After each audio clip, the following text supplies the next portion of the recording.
హుస్నాబాద్ మండలం పోతారం ఎస్ గ్రామ సర్పంచ్ అభ్యర్థిగా పోటీ చేస్తున్నట్లు బోయిని కనకతార తెలిపారు. గ్రామ అభివృద్ధి లక్ష్యంగా పనిచేస్తానని అన్నారు. ఉంగరం గుర్తుపై అమూల్యమైన ఓటు వేసి భారీ మెజార్టీతో గెలిపించుకోగలరని ప్రజలను వేడుకున్నారు.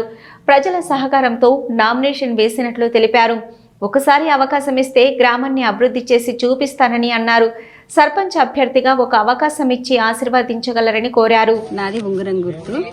ఆ ఉంగరం గుర్తుకు ఓటేసి గ్రామ ప్రజలందరూ నన్ను ఆశీర్వదించి దయతోటి ఉంగరం గుర్తుకు ఓటేసి నన్ను గెలిపించి గౌరవనీయులు మినిస్టర్ గారి సహాయంతో మన గ్రామాన్ని అభివృద్ధి చేస్తానని నేను మీకు అందరికీ తెలియజేయుచున్నాను. నా మీద దయ ఉంచి నన్ను ఆశీర్వదించి నన్ను సర్పంచ్గా గెలిపించగలరని కోరుచున్నాను. మన గ్రామ అభివృద్ధిని ఎక్కడ ఏది లోపమున్నా ఏది ఉన్నా కూడా ప్రతిదీ గ్రామ అభివృద్ధి చేస్తానని మీ అందరికీ నేను హామీ ఇస్తున్నాను. అందరూ మీ అందరి ఆశీర్వాదాలతోటి మీ దయతోటి నన్ను గెలిపించి గ్రామ పంచాయతీలో కూర్చోబెడితే ఓపెన్ జిమ్ లేదు కాబట్టి అది తెచ్చేటట్టుగా మనం గౌరవనీయులు మంత్రి గారి సహాయంతో అందరి గ్రామ ప్రజలందరితోటి ఓపెన్ జిమ్ మనము తెచ్చుకుందాము గ్రామానికి. అదే విధంగా లైబ్రరీ కూడా రెగ్యులర్ గా మన గ్రామంలో చదువుకున్న పిల్లలైన పెద్దలైన లైబ్రరీ